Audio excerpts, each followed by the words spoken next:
India ने global innovation index 2024 में 39th place rank किया है। ये बहुत अच्छी खबर है इंडिया के लिए। और आपको इस वीडियो में जब मैं बताऊंगा कि ये जो 39th प्लेस है ये कितने पीछे से इंडिया ने गेन किया है, कितनी लंबी जंप है, तो आपको समझ में आएगा। और इसमें हम डिटेल में चर्चा करेंगे कि इंडिया के साथ अभी भी कहाँ पे कौन से सेक्टर में दिक्कत है। अगर उसे दूर किया जाए तो वो चाइना की तरह भी जंप लगा सकता है। तो पूरी वीडियो को ध्यान से देखेंगे, सब कुछ समझ में आएगा। डिटेल में वीडियो है। वीडियो अगर अच्छी लगे तो वीडियो को लाइक जरूर करें, अपने दोस्तों के साथ शेयर करें।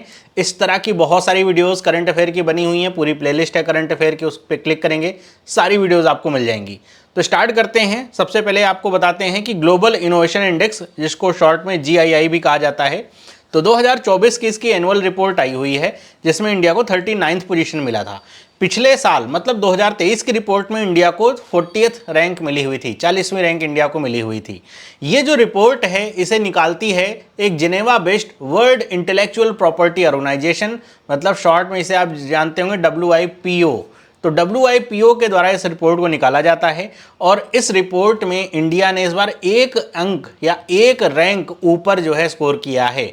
अब ये जो स्कोर है ये आपको, जैसे मैंने आपको कहा था कि अगर आप देखेंगे 2015 से, 2015 में भारत की जो पोजीशन थी वो 81st थी और अब सिर्फ 9 सालों में जो इंडिया की पोजीशन है उसने 42 रैंक का जंप लिया है और 39th पोजीशन पे आ चुकी है ग्लोबली। सिर्फ एशिया में नहीं, ग्लोबली की बात हो रही है। तो ग्लोबली 39th पोजीशन पे आ चुकी है। अच्छा, ये जो रैंक है, ये रैंक इसकी ना, जैसे जब ये 50 से नीचे की रैंक होती है तो इसमें जो फ्लक्चुएशन होता है, लंबा लंबा जंप भी होता है। जैसे अगर मैं 2013 की बात करूं तो 2013 में इंडिया की रैंक 66 थी, फिर 2015 में 81st हो गई और फिर 39th पोजीशन पे आ चुके हैं। और लेकिन यह है कि 2015 से जो रैंक है इंडिया की नीचे नहीं गई, हमेशा ऊपर ही आई है, मतलब क्लाइंब ही हो रहा है साल दर साल। जैसे पिछले साल 40 थी, इस बार 39th है। अगर हम बाकी देशों से कंपेयर करें तो इसमें इंडिया एक रैंकिंग में टॉप पे आता है। जो लोअर मिडिल इनकम इकोनॉमीज हैं, कंट्रीज हैं, उसमें अगर देखें तो उसमें इंडिया लीड कर रहा है, क्योंकि इंडियन जो इकोनॉमी है वो लोअर मिडिल इनकम की कैटेगरी में आ रही है। तो उसमें जो सबसे टॉप पे देश है वो इंडिया ही है और ये धीरे धीरे जा रहा है आगे ही। और अगर हम रीजन वाइज देखें, अभी मैं रीजन का आपको पूरा एक चार्ट दिखाऊंगा, मैप दिखाऊंगा, जिसमें आपको और अच्छे समझ में आएगा कि सेंट्रल और साउदर्न एशिया की अगर बात करें, जिसमें इंडिया बिलोंग करता है, उस रीजन में इंडिया फर्स्ट रैंक पे आ रहा है। चाइना से कंफ्यूज मत करिएगा, चाइना का रीजन अलग हो जाता है ना, वरना फिर चाइना ही जो है आगे रहता और चाइना से भी आगे आपको सिंगापुर देखने को मिलेगा। और इंडिया की जो सिटीज़ हैं जैसे मुंबई, दिल्ली, बेंगलोर, चेन्नई और ये सब जो सिटीज़ हैं साइंस एंड टेक्नोलॉजी के क्षेत्र में वर्ल्ड की टॉप 100 सिटीज़ में से आ रही हैं। और इंडिया ने वर्ल्ड इंटेलेक्चुअल प्रॉपर्टी ऑर्गेनाइजेशन की साइंस टेक्नोलॉजी क्लस्टर में 4th पोजीशन रैंक करी है। मतलब एक क्लस्टर की अगर बात करें ना, अलग अलग क्षेत्र की, तो उसमें इंडिया को 4th रैंक मिली हुई है। अब यहाँ पे अगर मैं आपको दिखाऊं, जो यहाँ पे एक तरह का चार्ट है, 2 चार्ट हैं, जैसे कि ये चार्ट आपको दिखा रहा है कि top 3 innovation economies by income group, कि अगर मैं इनकम ग्रुप के हिसाब से देशों को बांट दूं तो जो हाई इनकम ग्रुप वाली कंट्रीज़ हैं उसमें जो टॉप की 3 इकोनॉमीज़ हैं वो हैं स्विट्जरलैंड, स्वीडन और यूनाइटेड स्टेट्स। वहीं अगर अपर मिडिल इनकम की बात करें तो उसमें चाइना शिफ्ट होता है, जिसमें चाइना पहले नंबर पे, फिर मलेशिया है, फिर तुर्की है। तुर्की के आगे स्टार लगा हुआ है, ये मतलब बहुत तेज़ी से रैंक कर रहे हैं या बहुत तेज़ी से बढ़ रहे हैं आगे। फिर लोअर मिडिल इनकम में इंडिया टॉप पे, जो मैंने आपको बताया। सेकंड नंबर पे वियतनाम आता है, 3rd नंबर पे फिलीपींस है, ये भी बहुत तेज़ी से बढ़ रहे हैं। लो इनकम की बात कर रहे हैं तो रवांडा पहले नंबर पे है, अफ्रीका के ही ज़्यादातर कंट्रीज़ हैं, टोगो, फिर युगांडा है।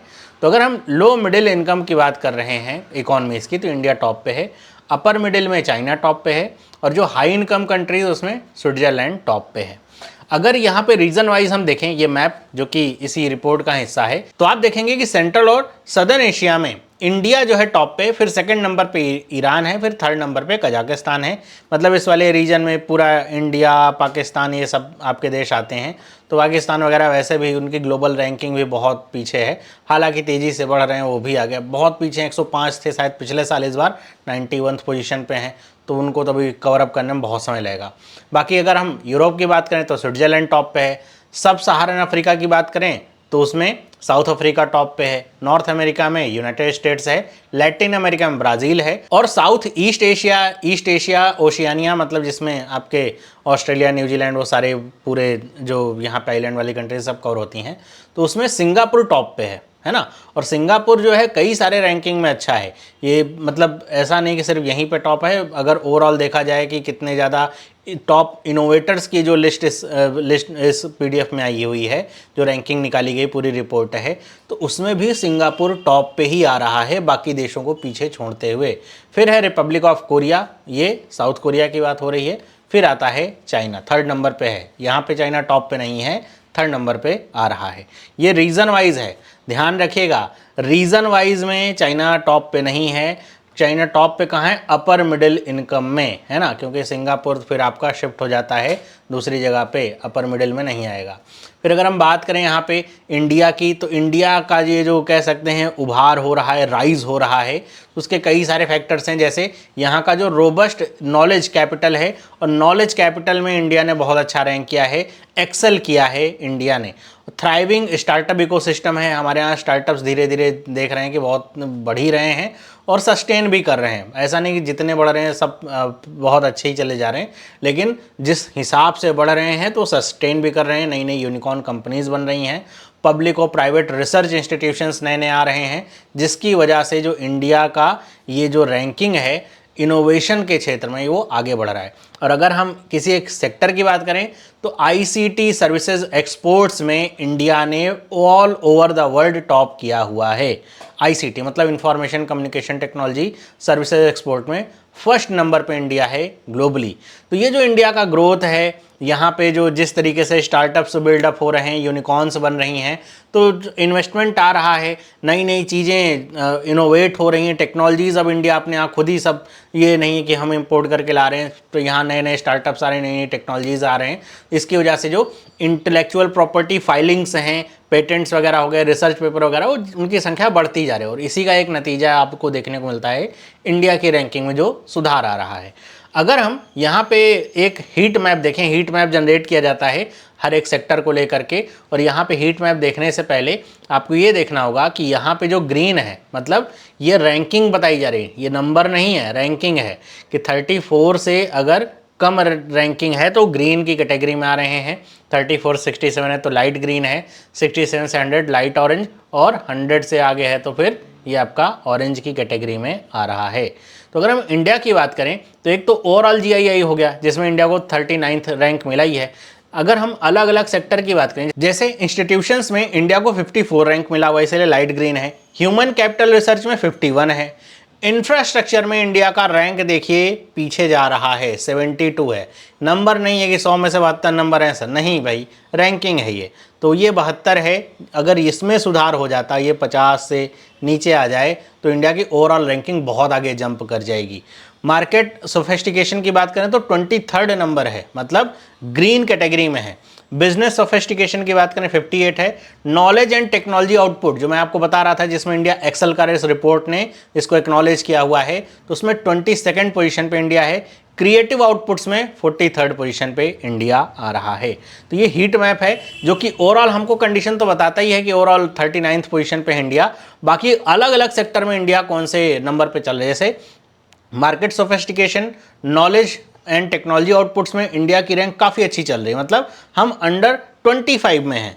लेकिन कुछ क्षेत्र ऐसे हैं जहां पे हमें और मेहनत करनी, जैसे इंफ्रास्ट्रक्चर है, ह्यूमन कैपिटल रिसर्च है, इंस्टीट्यूशंस हैं, इनमें अगर हम और थोड़ा इन्वेस्ट करें और इस पर थोड़ा और यहाँ पे ध्यान दिया जाए तो हमारी रैंक बहुत अच्छी हो जाएगी। एक मैं एग्जाम्पल बताता हूँ 2013 का, कि 2013 में इंडिया की रैंक 66 थी और फिर ये जंप होकर के 39th पोजीशन पे आई है ना। वहीं पे 2013 में चाइना की रैंक 35th थी और ये जंप होकर के अब 11th पोजीशन पे है चाइना। मतलब ओवरऑल अगर देखा जाए इस साल की जो रिपोर्ट है उसमें चाइना 11th नंबर पे आ रहा है। तो ये आप देख सकते हैं कितना लंबा जो जंप लगाया है इन्होंने 11 साल में। इंडिया भी लगा सकता है, बस थोड़ा सा यहाँ पे ज़्यादा फोकस, ज़्यादा रिसर्च, सरकारी सहायता की ज़रूरत है। जैसे अगर मैं चाइना से कंपेयर कर दूं इसको, तो आप देखेंगे 11वें नंबर पे चाइना है और इसका केवल एक पैरामीटर इंस्टीट्यूशंस है ना, वो 44 रैंक कर रहा है, बाकी ये पूरा ग्रीन ही है। जैसे टेक्नोलॉजी और नॉलेज में तो चाइना 3rd नंबर पे आ रहा है, इंफ्रास्ट्रक्चर में चाइना 5th नंबर पे आ रहा है। तो ये जो चाइना का कह सकते हैं राइज है, इनके पीछे ये सारी चीज़ें जिम्मेदार हैं जो मैं आपसे कह रहा था। इंफ्रास्ट्रक्चर में अगर हम सुधार करें तो हमारी रैंकिंग और अच्छी हो सकती है। अगर मैं आगे बात करूं कि इसमें टॉप किसने किया है इस लिस्ट में, तो जो हाई इनकम ग्रुप की वहाँ पे कंट्रीज थी, पहले नंबर पे आ रहा है स्विट्जरलैंड। और स्विट्जरलैंड सिर्फ पहले नंबर पे इस साल नहीं है, 14 बार 14th टाइम कॉन्जिक्यूटिवली लगातार टॉप पे है स्विट्जरलैंड। 2nd नंबर पे है यूनाइटेड स्टेट्स और 3rd नंबर पे है स्वीडन। इसमें टॉप 5 में यूके जैसे जो देश हैं वो आ जाते हैं। हम फिलहाल टॉप 3 की बात कर रहे हैं। और वहीं पे इंडिया के साथ साथ चाइना, वियतनाम, तुर्की ये रिकॉग्नाइज हैं one of the fastest risers over the past decade. मैंने आपको बताया, एक चाइना का एग्जांपल बताया, इंडिया का भी बताया मैंने आपको।